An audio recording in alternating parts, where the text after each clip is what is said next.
And I apologize. Apparently, I didn't have the YouTube camera properly set up. Anyway, hello, good evening, everybody. Welcome to Live Irish Myths. I'm Anthony Murphy of Mythical Ireland. Tonight, this is episode 129.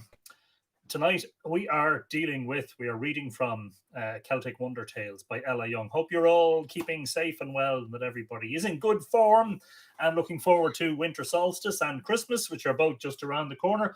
Winter solstice is, in fact, 1 week from today on the 21st of December. You know what that means? The sun is going to be shining into Newgrange. No, we won't be able to go in there, but yes, we will be able to witness it remotely on the live stream. I will be sharing the link to that as soon as we have the link. It hasn't been announced yet. I've had to rush home this evening. You may have seen on the page a little while ago a photo from the top of Douth that was taken about an hour, maybe an hour and a half ago. Had to rush home, have a shower and everything else, and get ready for the live myths. So these are the things that we have to do to keep you people happy. And you're a happy bunch, it has to be said. So doesn't take much.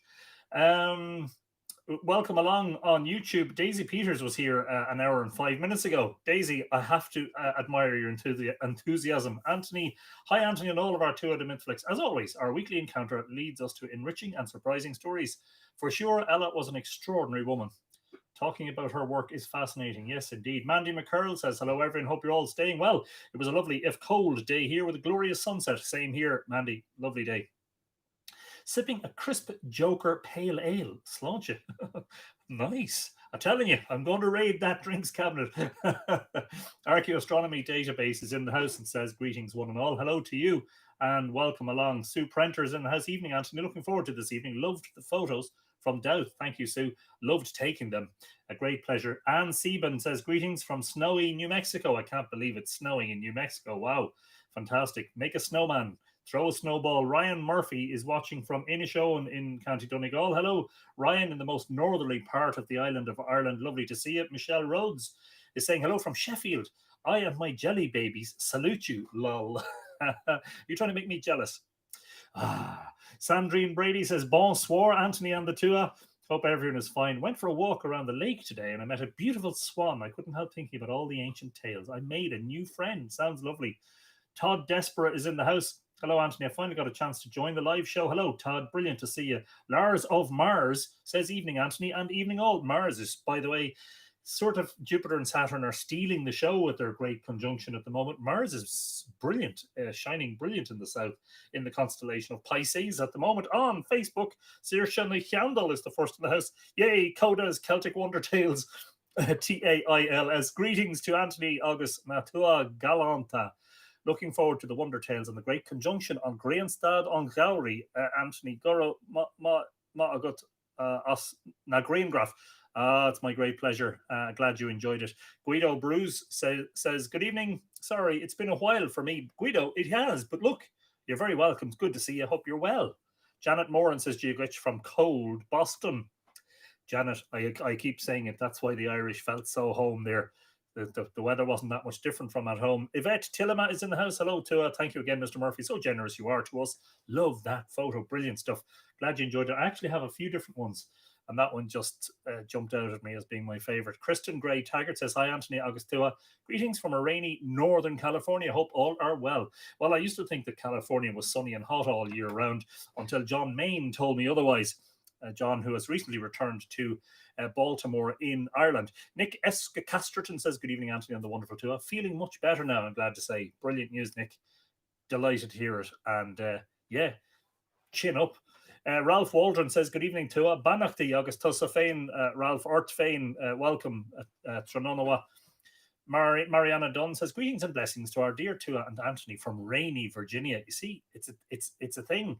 We got that rain going on. Mike Naylor, Mike and Jeanette are in New Jersey, where it's also rainy, and they're saying hello to Anthony and the mighty tribe. Hello, Mike and Jeanette. Always a delight to see you. Anne Scott Doherty is in Grants Pass in Oregon and is joining us. Hello, Anne. Good, just midday to you. Good afternoon. Colleen DODT. Colleen Dot is in Michigan and says hello. Hello, Colleen. Falcha. Steve Martinson is in Monona, Wisconsin. Very snowy here and cold. Love to all. Be safe and well. August, Earth Fane, Steve, welcome along. Kim Kasky is in cold and frosty Edmonton, Alberta, Canada.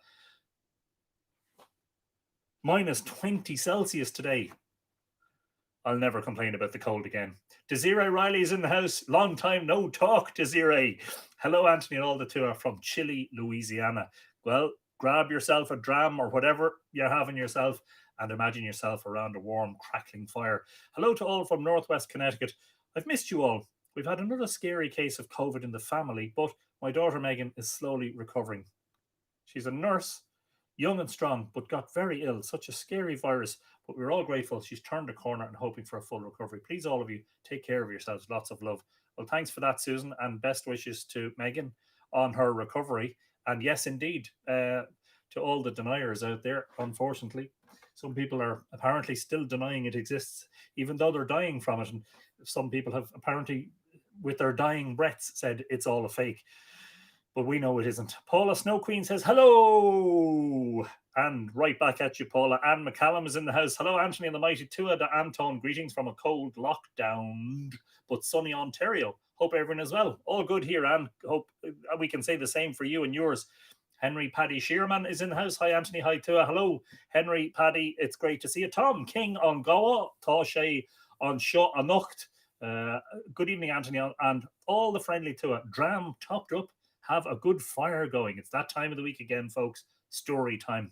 Brilliant stuff, Tom. Thanks for sharing all your images and your videos from the Forge. Very interesting stuff. And I still have to go out there, and I will do. Maybe over the Christmas break. Jules Cousins says, hello. Hello, Jules. Donna Firer is in the house. Hello, all. Raining here today. Maryland, my Maryland. Glad to be here live. Glad to have you here, Donna. Warm up and dry off in the library. Amy Wallace Dolan says, hi, all. Lovely to be here again. Great to see you, Amy. Paul Gowron is in the house. Good evening on Tuachlan. Anthony, our MC, listening from nearby the Four Forts of Rathtoe in County Meath. Nice to see you, Paul. Lovely to see the old Irish names being used. Tommy ensconced inish in Mrichad Aha, Iglan Nabonia. Nola Snadgundelu, of course. Nola Snyder says, missed some weeks. Good to be back with you all. Welcome back, Nola. Good to see you. Elena Johnson says hello and happy Mondays. Right back at you, Elena. Great to see you. Janet Moran says, now, if Boston only held the same magic. Well, you see, that's the thing, isn't it? Mark Gordon says, good day. Hello, Mark. Good to see you. Paul Campbell says, it is easy to share this Facebook Live event on your own Facebook newsfeed so others can see by pressing the share icon and then pressing right post and then pressing the post icon. Brilliant. Thanks, Paul. Don't forget you can share it. Maybe somebody might share it on the Mythical Ireland community as well. Anne McCallum says, hello. Yourself, Tom. Glad to see you're well and safe. Brilliant stuff. Judith Somerset, love Ella Young's writings and history with Mount Shasta. First learned of her when Gavin Arthur did my natal chart eons ago in San Francisco. When he lived on Webster, he was an active member. Brilliant stuff. Morena Blog says Giaguch August Gias Muraguch. Kerem Gogus is in the house. Says hello, dear Anthony and dear friends. Hello, Kerem. Nice to see you. Barb Jordan is saying hi, everyone. Folge, Barb. Peter Kennedy. Giaguch Foi Balya Brigin. Conasata to Patter. Laura Odoma Troy says, is it Adomitroy? I do apologize. Says, hello, Anthony and Tua from the silent and bright Blessington. Well, that sounds nice. Silent and bright. It sounds good enough to me. Joe Butler says, hello from sunny Colorado. And we are very grateful for the moisture. Brilliant. Sue Smithers is in Coos Bay, Oregon, where there's lots of rain. I spent 12 years there being drenched often. Then I moved to Seattle, Washington. It is quite rainy here too. The USA has got Lawrence Brown and want to see more. Lawrence Brown from Grimsby, England, fishing town on the East Coast, convinced that if he wants a British climate, he needs to leave Chicago and move to Seattle. Well, I believe the climate in northwestern Washington state is it being an oceanic climate, is very like the Atlantic climate that we have here in Ireland. Barbara Barney says, hi, Anthony. Hi, everyone. Folge. Kelly Nichiali had to look up Fine Fettle and learned it is a cannabis shop in Massachusetts. Well, first and foremost, it means you're in good form. Jacinta Paisley's in the house and says, hi all. Hello, Jacinta. Okay, so Josie Weatherford, did we say hello to you on YouTube? We may not have. Hello, everyone. I hope everyone's well. I'm knitting a scarf and ready to hear a story. Brilliant. Damien Curran is in Omagh in County Tyrone. Hello, Damien. Therese Westphal says, greetings all from New Hampshire. This is on YouTube. Gillian Stapleton is in the house, if I didn't say hello already. Stephen Wardley is in Bridlington. Golf 6 Juliet Echo Foxtrot. Hello, Stephen. QSL 5x9 in the shack of Echo India 2 Kilo Charlie. John Main, the aforementioned, is in the house, says Banathy from Baltimore to one and all. That's Baltimore, County Cork, not Baltimore in the USA, in case anyone was confused. Who else? Ryan Murphy was in the Brunabonia and had a nice roam through Nouth, looking around the tombs and taking it all in on top of the main monument when the two chaps greeted us to say it was closed. Helen Hirsch Chatter says, greetings all from snow-dusted South Dakota. Indeed, welcome along. Erica Bow is in the house. Hello, Erica Falcha. Welcome to you. And okay, right. I think that's us up to speed on the greetings. Yes, that's not too bad.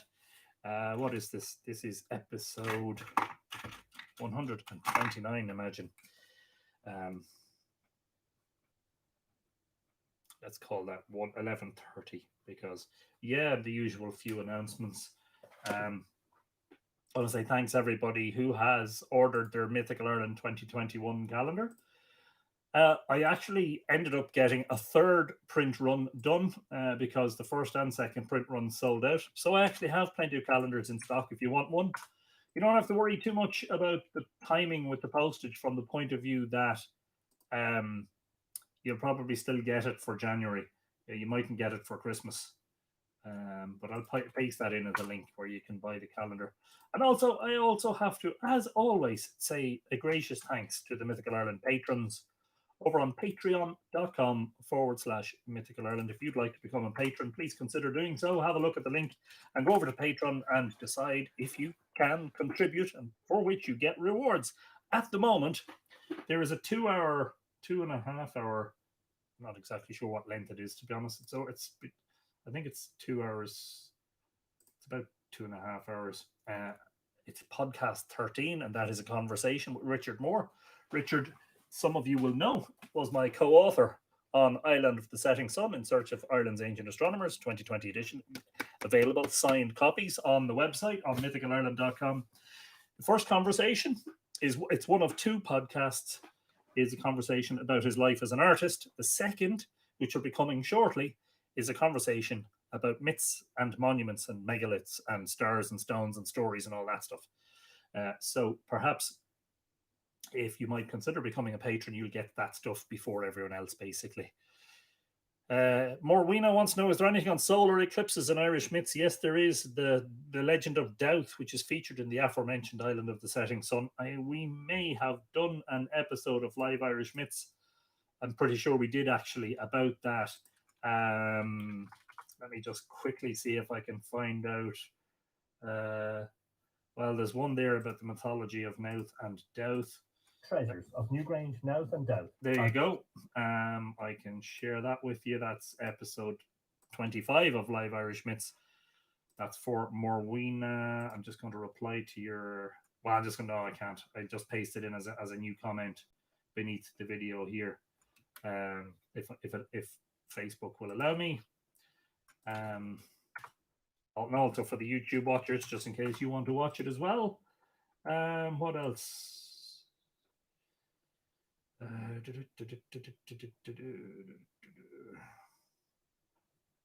Not immediately seeing any more that are immediately relevant, but or on the website mythicalireland.com, there's plenty of stuff as well. Anyway, what else? Did I miss anything there? Calendars, books, Patreon. Always have to mention those things before we get started.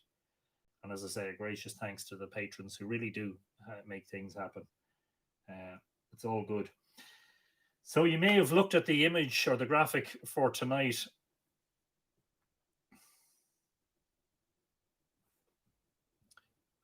I have to read Paul Gowron's comment. It looks interesting. Ha ha ha ha. Anthony, you must get a near silent fan. so we can see it in the background and tell during your longer pauses if the screen has frozen or if it's just your concentration on a passage of text. Yeah, I hate that when...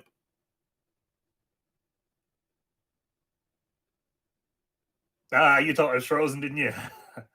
Terrible. Oh, by the way, yes, Paul has just reminded me.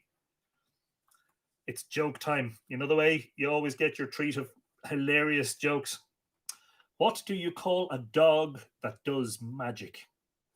The answer is a labracadabrador. Sorry, I'll get my coat. And one other one. What do you call a snowman's temper tantrum? I know you know it already. A meltdown. I know. You're all rolling around the floor in knots laughing. You're not getting any more. That's it. I'm going straight on to story time. It's nearly 16 minutes in. I should tell you a little bit about the books. Speaking of dogs, says Desiree, Coda is quiet. I think that's the way we like him when the live stream is on, to be honest. He was barking his head off earlier on incessantly. Celtic Wonder Tales was first published in 1910 under the authorship of Ella Young. Celts is a modern term used to describe any of the European peoples who spoke or speak a Celtic language.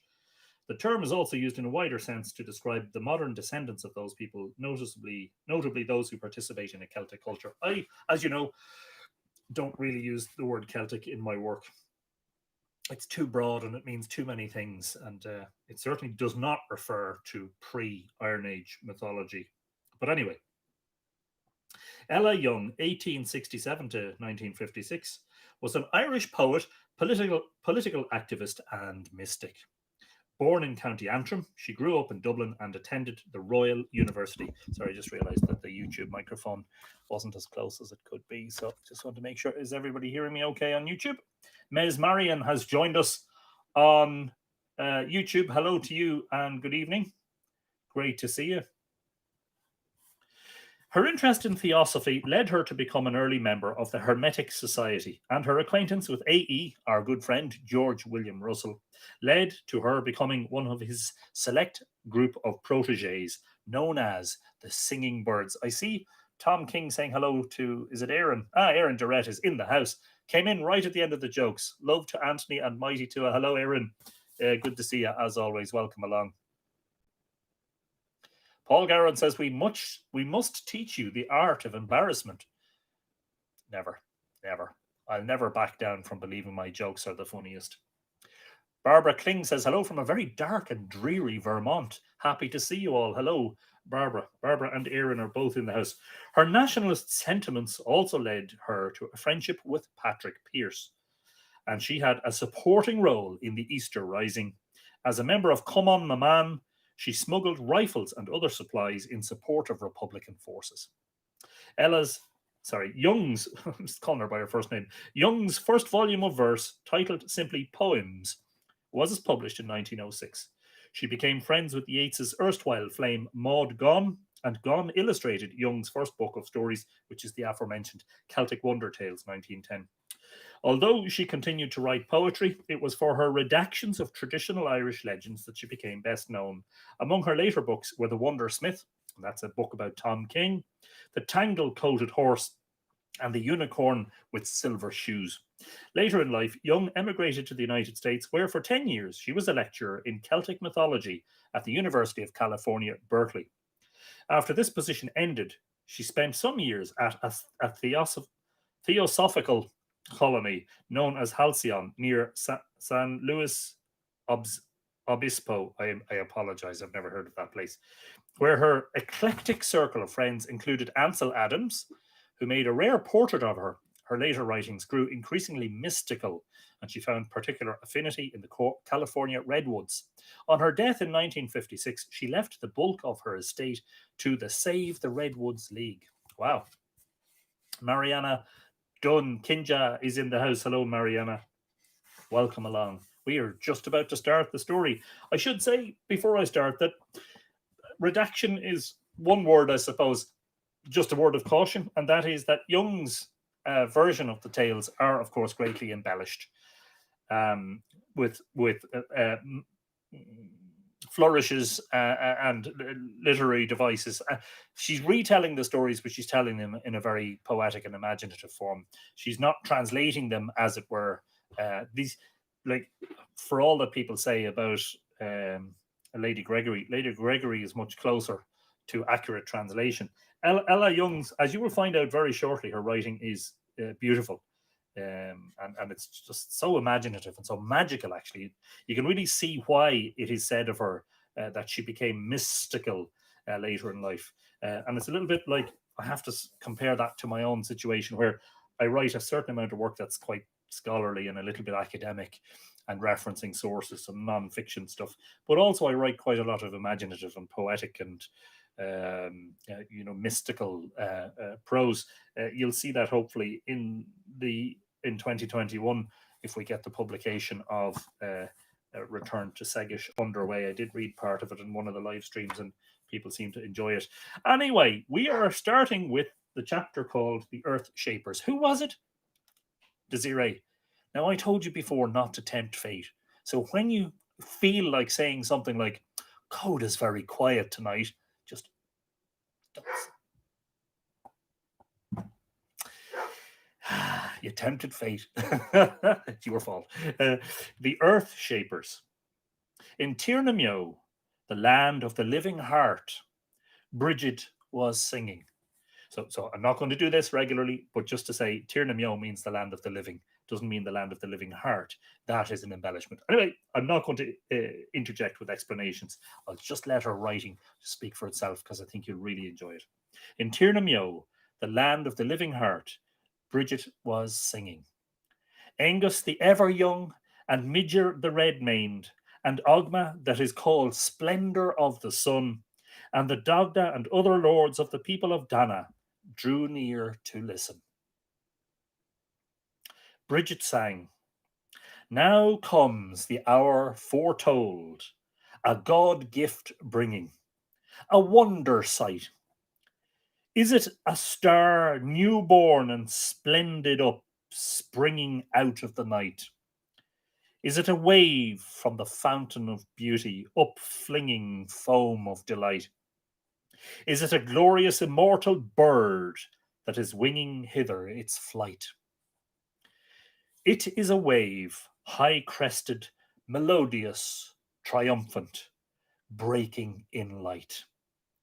It is a star, rose-hearted and joyous, a splendour risen from night.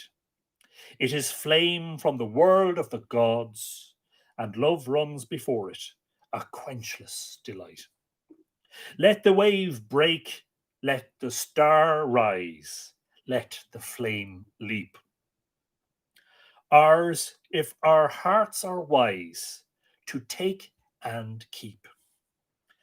Bridget ceased to sing, and there was silence for a little space in Tirnamio. Then Angus said, Strange are the words of your song, and strange the music. It swept me down steeps of air, down, down, always further down. Tirnamio was like a dream half remembered. I felt the breath of strange whirls on my face, and always your song grew louder and louder, but you were not singing it. Who was singing it? The earth was singing it.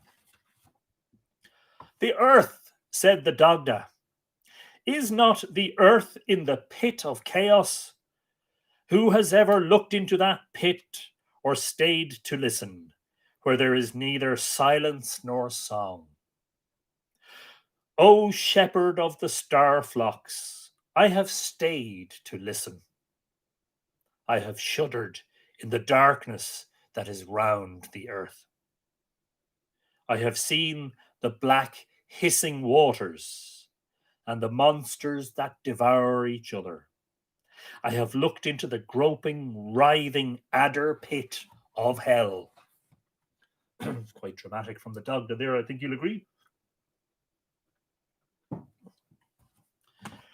The light that pulsed about the Daidanan lords grew troubled at the thought of that pit, and they cried out, "Tell us no more about the earth, O flame of the two eternities, and let the thought of it slip from yourself as a dream slips from the memory."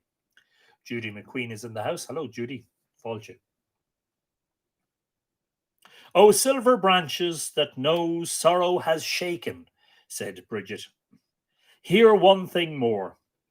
The earth wails all night because it has dreamed of beauty." What dream, O Bridget? The earth has dreamed of the white stillness of dawn, of the star that goes before the sunrise, and of music like the music of my song. "O morning star," said Angus, "would I had never heard your song, for now I cannot shake the thought of the earth from me." Why should you shake the thought from you, Angus the subtle-hearted? You have wrapped yourself in all the colours of the sunlight.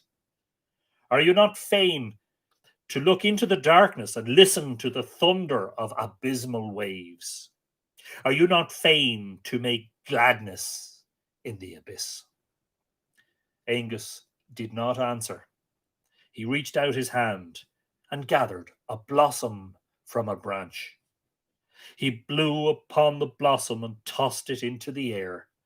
It became a wonderful white bird and circled about him, singing. I wonder, is that Care, his swan lover? Midger the haughty rose and shook out the bright tresses of his hair till he was clothed with radiance as with a golden fleece. "I am fain to look into the darkness," he said. "I am fain to hear the thunder of the abyss." "Then come with me," said Bridget. "I am going to put my mantle round the earth, because it has dreamed of beauty." "I will make clear a place for your mantle," said Midger.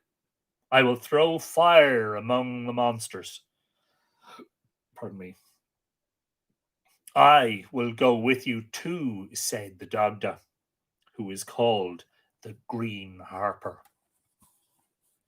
"And I," said Splendor of the Sun, whose other name is Ogma the Wise. "And I," said Nuada, wielder of the white light. "And I," said Govnu, the wondersmith. "We will remake the earth." "Good luck to the adventure," said Angus. "I would go myself if ye had the sword of light with you." "We will take the sword of light," said Bridget. A harper is someone who plays the harp. The Dagda is very well known for playing his magical harp. "We will take the sword of light," said Bridget, "and the cauldron of plenty, and the spear of victory, and the stone of destiny with us.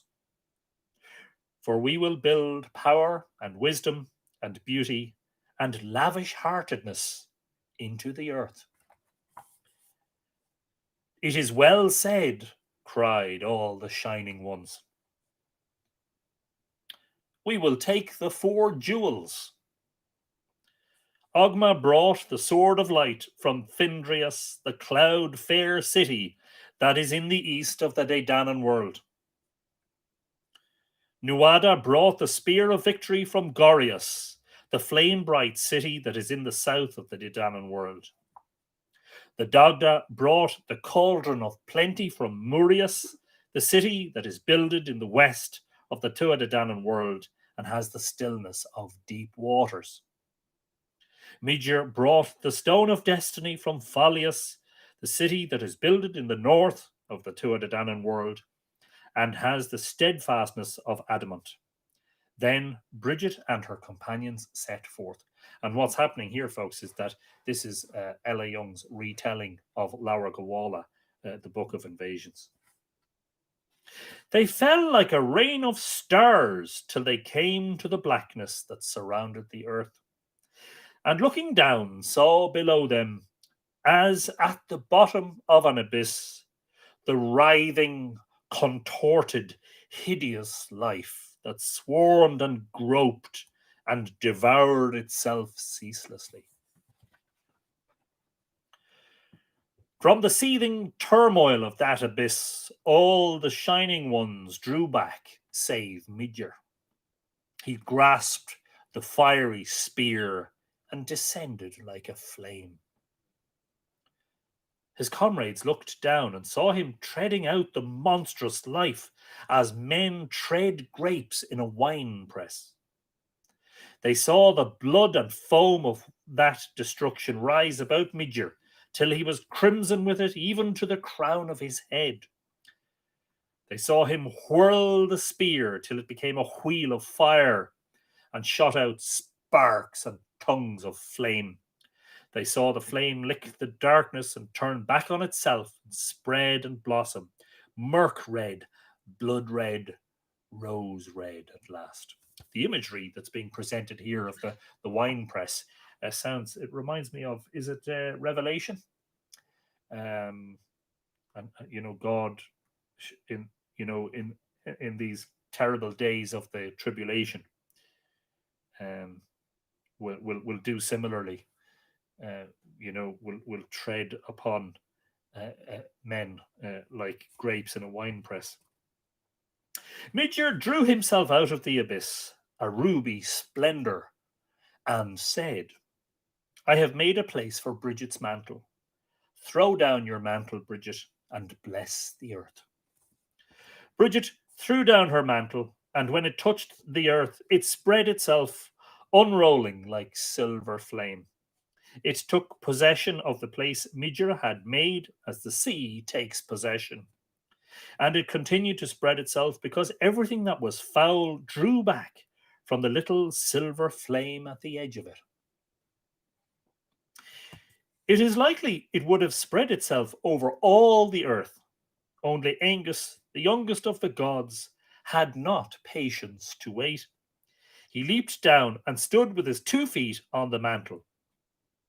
It ceased to be fire and became a silver mist around him. He ran through the mist, laughing and calling on the others to follow. His laughter drew them, and they followed. The drifting silver mist closed over them and round them, and through it they saw each other like images in a dream, changed and fantastic. They laughed when they saw each other.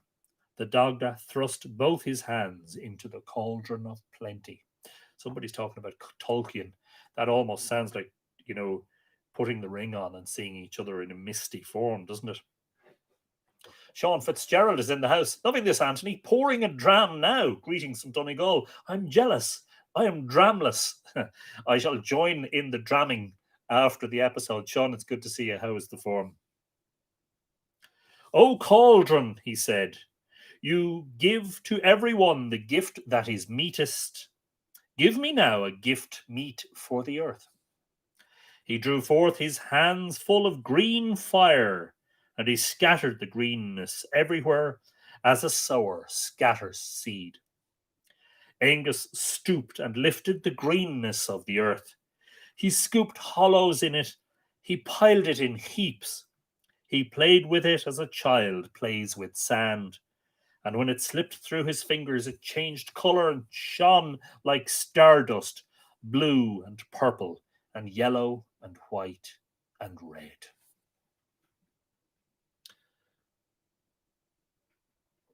Donna says, reminds me a bit of Yeats's Cloths of Heaven poem you read us earlier this year. Yes, indeed.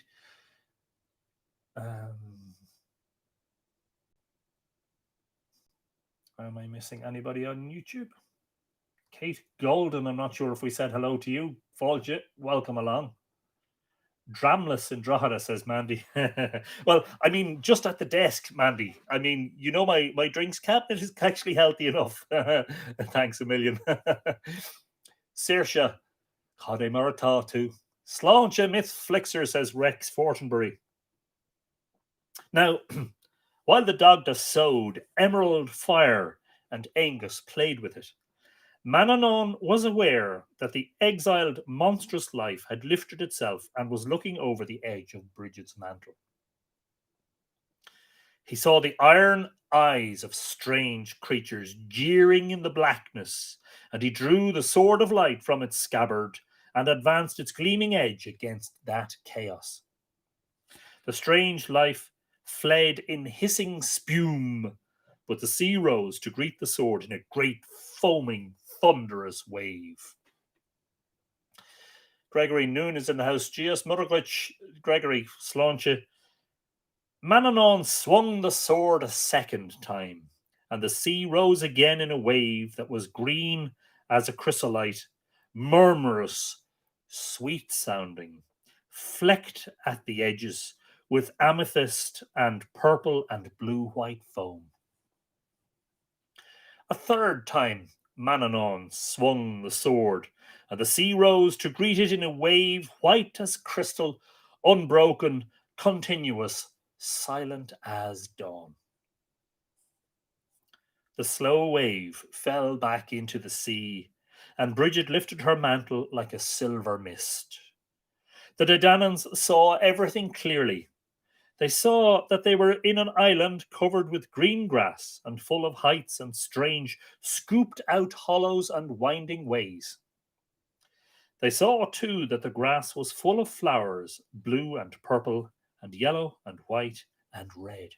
Aaron Durrett wants to know if that was the beginnings of the Fomorians. Well, apparently not, because the Fomorians, despite, the Book of Invasions talk about, the Partholonians and the Nemedians and the Fervolog and the Tuatha Dé Danann and the Milesians, etc. They never speak about the Fomorians as arriving. It's as if the Fomorians are sort of an ever-present dark force that didn't have an arrival, as it were. But interesting suggestion.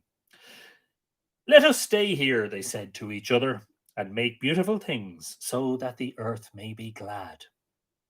Bridget took the stone of destiny in her hands. It shone white like a crystal between her hands. I will lay the stone in this place, she said, that ye may have an empire. She laid the stone on the green grass, and it sank into the earth. A music rose about it as it sank. And suddenly all the scooped out hollows and deep winding ways were filled with water, rivers of water that leaped and shone, lakes and deep pools of water trembling into stillness. It is the laughter of the earth, said Ogma the Wise. Angus dipped his fingers in the water. I would like to see the blue and silver fishes that swim in Conla's well swimming here, he said, and trees growing in this land like those trees with blossomed branches that grow in the land of the silver fleece. It is an idle wish, Angus the Young, said Ogma. The fishes in Conla's well are too bright for these waters, and the blossoms that grow on silver branches would wither here. We must wait and learn the secret of the earth and slowly fashion dark, strange trees and fishes that are not like the fishes in Conla's well. Yes, said Nuada, we will fashion other trees, and under their branches shall go hounds that are not like the hound foilinish, and deer that have not horns of gold. We will make ourselves the smiths and artificers of the world, and beat the strange life out yonder into other shapes. There you go, Tom King. We will make for ourselves islands to the north of this, and islands to the west, and round them shall go also the three waves of Manannán, for we will fashion and refashion all things till there is nothing unbeautiful left in the whole earth. It is good work, cried all the Dedannans. We will stay and do it, but Bridget must go to Moimel and Tirnamio and Tirnanog and Tirfo Tun and all the other worlds, for she is the flame of delight in every one of them. Yes, I must go, said Bridget. "Oh, Bridget," said Ogma, "before you go, tie a knot of remembrance in the fringe of your mantle, so that you may always remember this place. And tell us too, by what name shall we call this place?" "You shall call it the White Island," said Bridget, "and its other name shall be the Island of Destiny, and its other name shall be Ireland." Then Ogma tied a knot of remembrance in the fringe of Bridget's mantle. The first time I ever heard that story, it was told by Dolores Whelan on the inaugural Bridget's Way pilgrimage between Faughart and Kildare, which I think was in 2013. There you go. So we'll continue. The chapters are a bit short. This next one is very short, so we may go on into the third chapter, I think. And actually, we'll see how we get on. The Spear of Victory. Nuada, wielder of the white light, set up the Spear of Victory in the centre of Ireland. It was like a great fiery fountain. It was like a singing flame. It burned continually, and from it every fire in Ireland was kindled. Very interesting, the cosmology there. We'll talk about that again. The glow of it reached up to the mountain tops. The glow of it reached under the forest trees. The glow of it shot into the darkness and made a halo of light far beyond the three waves of Manannán. The misshapen things of the darkness came to the edge of the halo. They sunned themselves in it. They got strength from it. They began to build a habitation for themselves in the dark waters. They took shapes to themselves and dark, cunning wisdom. Balor the One-Eyed was their king. They were minded to get the Spear of Victory. They encompassed Ireland. They made a harsh screeching. The Dedannans said to each other, "It is only the Fomor, the people from under the sea, who are screeching. They will tire of it." They did not tire of it. They kept up the screeching. The Dedannans tired of it. Nuada took up the Spear of Victory. He whirled it. He threw it into the blackness that it might destroy the Fomor. It went through them like lightning through storm clouds. It made great destruction. Balor grasped it. He had the grip. The spear stayed with him. It was like a fiery serpent twisting every way. He brought it into his own country. There was a lake in the middle of his own country full of black water. Whoever tasted that water would forget anything he knew. Balor put the fiery head of the spear in that lake. It became a column of red-hot iron. He could not draw it out of the lake. The spear was in the lake then. Great clouds of steam rose about it from the black water. Out of the hissing steam, demons of the air were born. The demons were great and terrible. There was an icy wind about them. They found their way into Ireland. They took prey there in spite of the Dedannans. They made broad tracks for themselves. The Fomor followed in their tracks. It was then that misfortune came to the Dedannans. The people of the Fomor got the better of the Dedannans. They took the cauldron of plenty and the magic harp from the Dagda. They made themselves lords and hard rulers over the Dedannans, and they laid Ireland under tribute. This is obviously Ella Young's attempt to retell the story known as the Reign of Bress. They were taking tribute out of it ever and again till Lugh Lawfada came. 'Twas he that broke the power of the Fomor and sent the three sons of Dana for the spear. They had the power to draw it out of the lake. They gave it to Lugh, and it is with him it is now, and 'tis he will set it up again in the middle of Ireland before the end of the world. Brilliant. And one more chapter. Yes, we have time for this. Is a longer one. and this is called A Good Action. The Dagda start again, Anthony. The Dagda sat with his back to an oak tree. He looked like a workman, and his hands were as hard as the hands of a mason, but his hair was braided like the hair of a king. He had on a green cloak with 9 capes, and along the border of every cape there was a running pattern embroidered in gold and silver and purple thread. Opposite the Dagda sat his son Angus Og, with his hands clasped about his knees. He was in rags, and his hair was matted like the hair of a beggar. A bramble had scratched his nose, but his eyes were smiling. If you only knew how ridiculous you look in that cloak, he was saying to the Dagda, you would not wear it. My son, said the Dagda with dignity, it is the only cloak the people of the Famora have left me, and the evening is cold. Why don't you keep yourself warm by working, said Angus. It's what I would do myself if you had brought me up to a trade. Angus, said his father, remember, I am one of the gods. It is not necessary to talk sense to me. Oh dear, said Angus.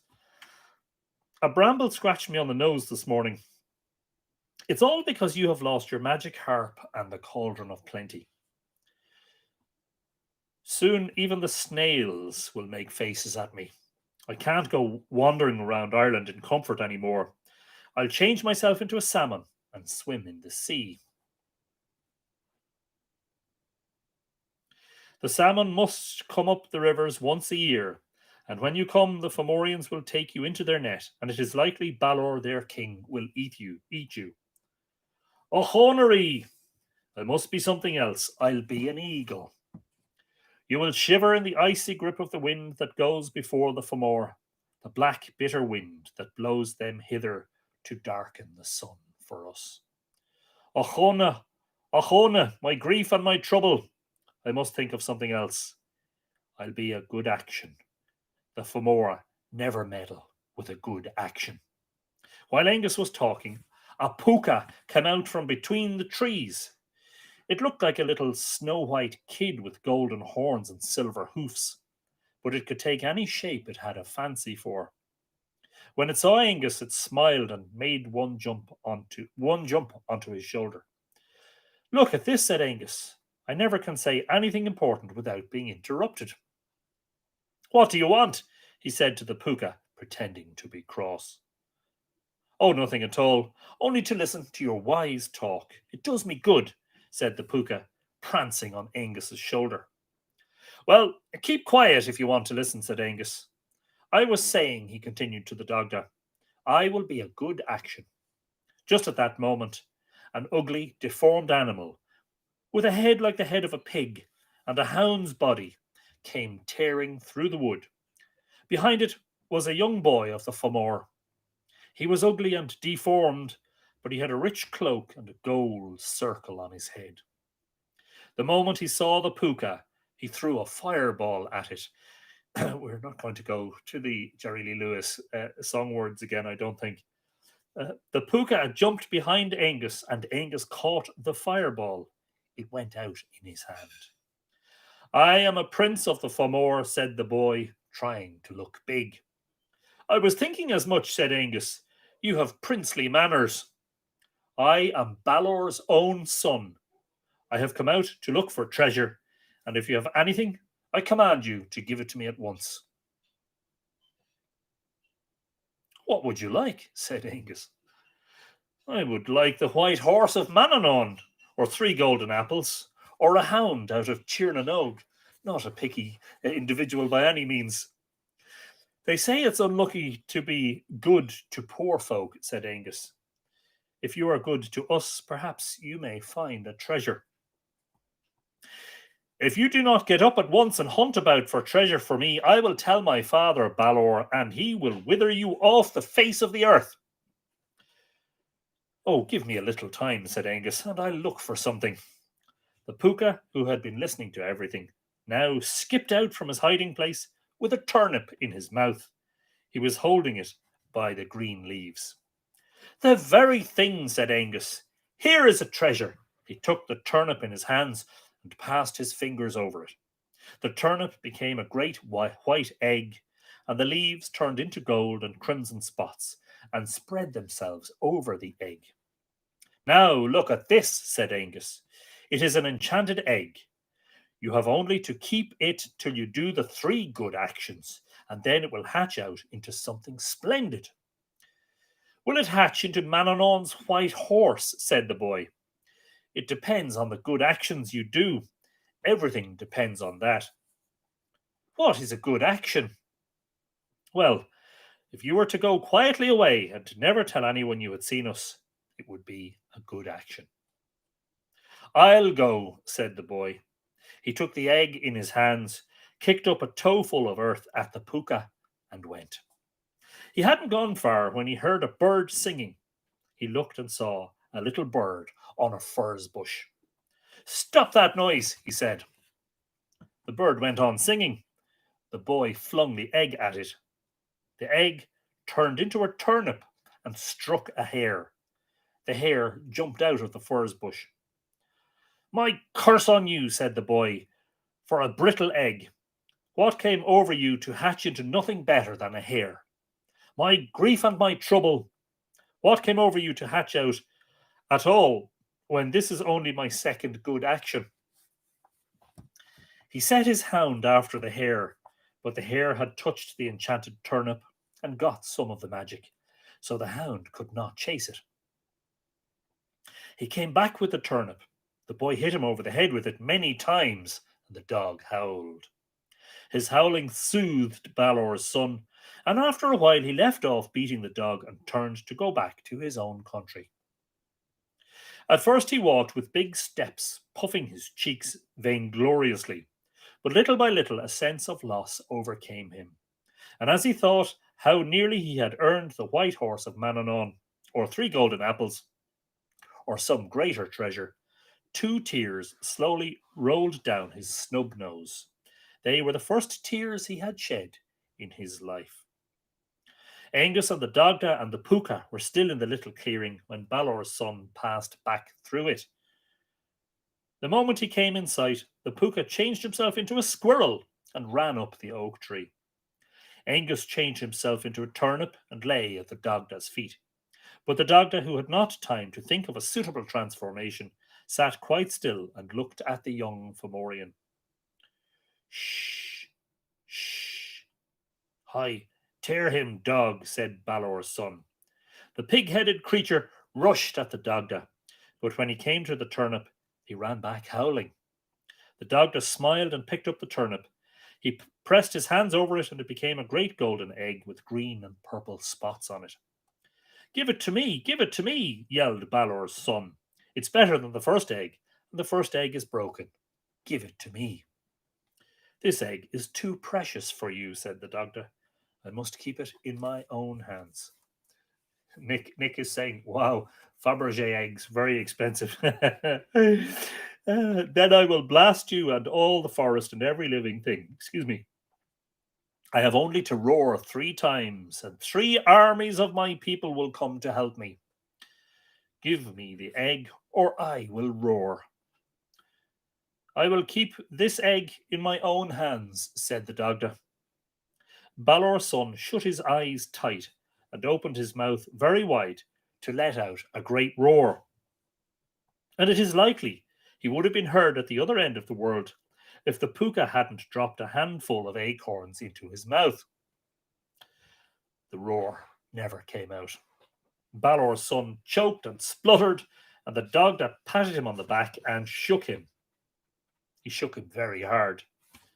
Didn't anybody tell the Dagda about the Heimlich maneuver? He shook him very hard, and while he shook him, Angus turned into a good action and slipped into the boy's mind. Balor's son got his breath then.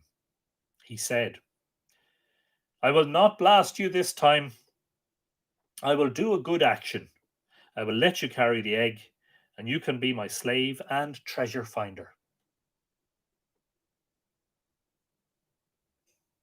Thank you, said the Dagda.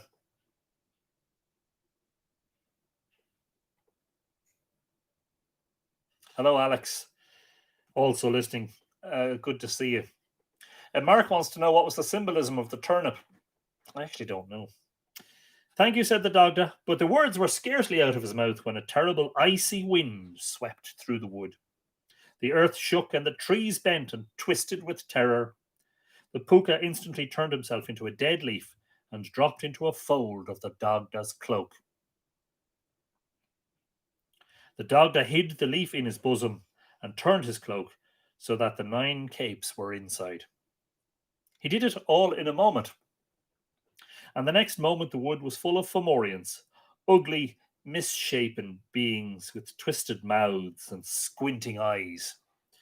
They shouted with joy when they saw Balor's son, but they knew the Dagda was one of the Didanans and rushed at him with their weapons. Stop, roared Balor's son. Keep back from my treasure finder. He must follow me wherever I go. The Fomor stood back from the Dagda, and their captain bowed himself before Balor's son. O prince, he said, whose mouth drops honey and wisdom, the thing shall be as you command.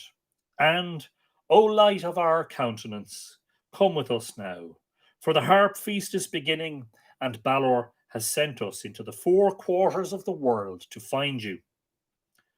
What feast are you talking about? O pearl of goodness, the feast your father is giving, so that all his lords may see the great harp that was taken from the Dagda. I know all about that harp. I have seen it.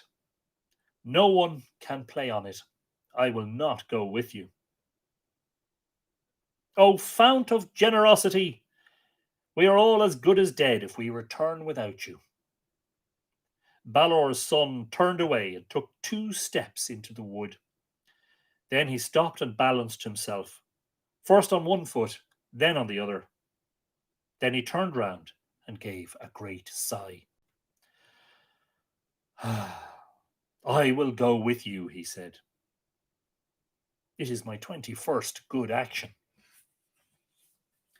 The terrible icy wind swept through the wood again, and the Fomorians rose into it as dust rises into a whirlwind. The Dagda rose too, and the wind swept the whole company into Balor's country. It was a country as hard as iron, with never a flower or a blade of grass to be seen, and a sky over it where the sun and moon never showed themselves. The place of feasting was a great plain, and the hosts of the Fomor were gathered thick upon it. Balor of the Evil Eye was in the midst, and beside him the great harp. Every string of the harp shone with the colours of the rainbow, and a golden flame moved about it. No one of the Fomor had power to play on it. As soon as the Dagda saw the harp, he turned his cloak in the twinkling of an eye, so that the 9 capes were outmost, and he stretched his hands and cried, Tar Dor Dovlad. This is in Old Irish script, but the reprint isn't too good. Tar Cor Ceharquin, Tar Sam Tar Gan, Biola Crut, Ocus Bolog, Ocus Bunye. Ocus being the Old Irish for August, A-G-U-S, O-C-U-S, meaning and. The great harp gave a leap to him. It went through the hosts of the Fomor like lightning through clouds, and they perished before it like stubble before flame. The Dagda struck one note on it, and all the Fomor lost the power to move or speak. Then he began to play, and through that iron country glass and flowers came up. Slender apple trees grew and blossomed, and over them the sky was blue without a cloud. The puka turned himself into a spotted fawn and danced between the trees. Angus drew himself out of the mind of Balor's son and stood beside the Dagda. He did not look like a beggar man. He had a golden light round his head, and a purple cloak like a purple cloud, and all about him circled beautiful white birds. The wind from the birds' wings blew the blossoms from the apple trees, and the petals drifted with sleepy magic into the minds of the Fomorians, so that each one bowed his head and slept. When the Dagda saw that, he changed the tune he was playing, and the grass and flowers became a dust of stars and vanished. The apple trees vanished one by one, till there was only one left. It was covered over with big yellow apples, sweeter than the sweetest apples anyone ever ate. It moved, and Angus saw it was going to vanish. He put his hand on the Dagda's wrist to stop the music and said, "Do not play away the apple tree. Leave it for Balor's son when he wakens." After all, he did one good action. The Dagda smiled and stopped playing. There you go. That is the first 3 chapters of Celtic Wonder Tales and the conclusion of episode 129. I will mark the book so that we can take it up on the next time. Let me just check the comments that I haven't missed anything too important.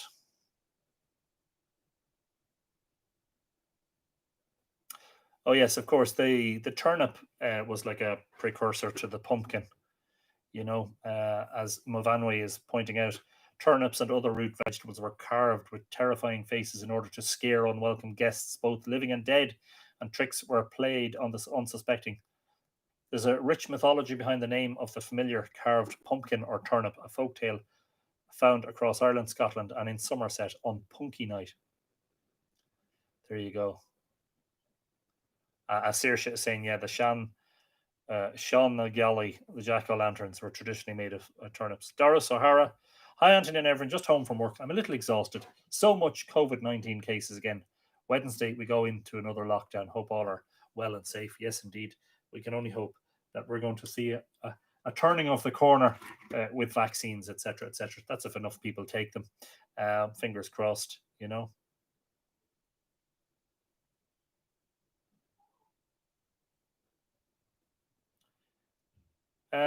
So at this point, I should say that we had, yeah, it's a beautiful book, you know, and it is a retelling, very dramatic retelling of the stories. So once you realize that it's not a translation per se, it is very beautifully told. I should say that, as I said last week, coming up shortly.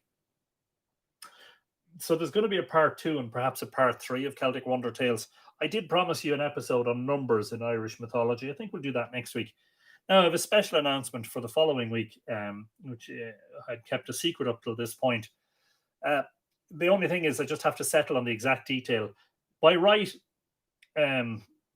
we should be doing an episode. Yes. So the next week's episode is on the winter solstice. I'm not 100% sure. I might move that one. I'm not sure. It just depends on how busy the day turns out to be. But the following week, I am delighted to announce that I have invited, and she has accepted, the return of a lady I know you're all very fond of. Morgan Daimler is coming back. And this time, she's going to speak to us all about her full English translation of Caught Moitura, the Battle of Moitura, which she has just recently published. This is an extremely courageous work because she has gone where several scholars in the past were unable to go, in at least making an attempt to translate very opaque passages of Old Irish, which do not lend themselves very easily to ready translation. So Morgan has agreed to come on. I will announce the exact date and time of that. The last time she was on, we spoke about the F word, the F words. And we realized that given all the technical issues we had that night, that it was probably the regular mention of the F words that perhaps was leading to some of those technical difficulties. There goes the live feed, says Paula. Look, we're going to be talking about Caught Moitura. We're on the right subject here. We're on the subject of Daidanans and Fomorians. We're moving away from the F words. I ordered it, says Yvette. Morgan's book. How cool. Thank you, Anthony. Solstice party, and we get to see Morgan again. Wonderful. Yeah, we'll see. I'll see what can be organised. Maybe we'll get Morgan in next week for the solstice. Should really organise something of a little celebration, shouldn't we? Pardon me. Oh, I'm sorry that I'm tired. I was running around like a lunatic at Douth earlier on trying to get pictures. And I've been writing all day. So there you go. So hopefully that's a nice one. I will do my best. Paul Garron has been pestering me. I mean, encouraging me gently or cajoling me to invite Eddie Lenihan as a guest. Now, given the subject that Eddie writes about, that is an episode that will be plagued by technical difficulties. But I am currently making an effort to get Eddie to join us on an episode, and I actually would like to have more special guests as we go forward. You probably realize I did say it a while back. There is enough material, I think, for probably to run to episode 200 if we really wanted to. But there's always the feeling that we're running out of a little bit of steam, a little bit, and so I think having guests on really refreshes the format a little bit. So the wonderful thing about the Facebook for the Morgan Daimler episode is that I can invite her on and bring her up, so we're side by side on Facebook. She won't be visible on YouTube, but you'll be able to hear her. So hopefully that'll be something that you can enjoy.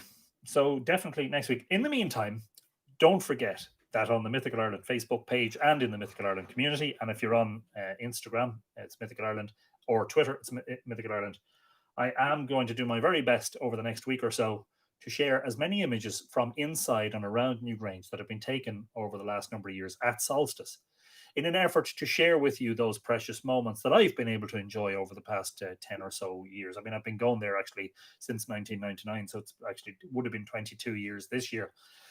I'll do my best to share the images with you and some words and thoughts and maybe a couple of videos if I get the chance.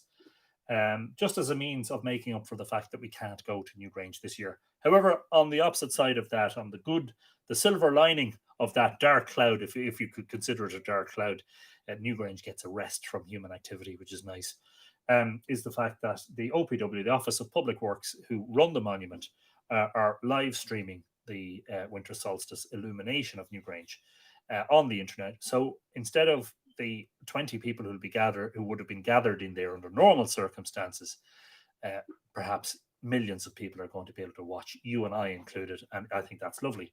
So I'm really looking forward to that. Might do something of a special broadcast that day. Watch out for more details of that, and we'll make a few plans. In the meantime, Kathy May Deo, thank you, Mr. Anthony. Thanks for the flowers, Kathy. Look, I do it because I enjoy it, but I also do it because I know that there is a yearning for it, a yearning to go back, not just to the old stories, but the old wisdom as well. Have a wonderful week, safe week, Mr. Anthony, and to bless all until next time. Yes, now I did promise a book talk last week, and I didn't do one because I ended up spending quite a lot of time working on podcast 12, which is the Richard Moore interview. So I'm going to try and do a book talk this week, possibly tomorrow night or Wednesday night, and do my very best to do that. Anne McCallum says we didn't have pumpkins in Scotland, so we always carved turnips. Much harder to carve, as you can imagine. Yes, absolutely. Valerie says thank you. You're welcome, Valerie. Eddie should be able to give you tips on live feed and talking about certain subjects, says Movanwe. Yes, actually, I would take some tips from him as to how to avoid these technical catastrophes. Anthony, thanks for each and everything you do to gather us up and keep us going. That's lovely.